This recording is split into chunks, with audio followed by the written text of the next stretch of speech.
Burada çoxdan gözləyirsən. Anamı itirmişəm. Bayaqdan gözləyirəm, gəlmir. Gəl gedək çay taparıq, gəl. Ana olsa tapan versən, 1 saatda yoxdur anam. Bir saatı yoxdur, polisə gedin deyim də. Siz onlar tanıyırsınız onu. Bunu yox. Sonra nəyə düşmüsən orada alıcı? Sən qızın özün, bu qızın var, ailən var. Bir ailəmlə məşğul ol. Oturub yüzük indi mən zəng eləyərəm, gəlib aparıb məşğul olarlar. Ehtiyac yoxdur bir şeydən görə. Niyə mütləq sən ehtiyacın var o qız uşağıdan elə eləyirsən? Dedim anasını tapalım. Ay sən o anasıyla nə işin var?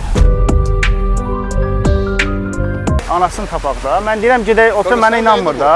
Bu lazımdır, niyə gedirsən mən bu? Burada zəng vurun, yüzükdən gəlsin. Deyirəm gedək oturaq dən çay içə, yemək ye taparıq da sonra. Yox elə burada tapsın da anasını. Burada itiribsə burada tapsın. Burada itirməyib axı. Siz deyəsən biraz səhv yaxınlaşma edirsiniz insana.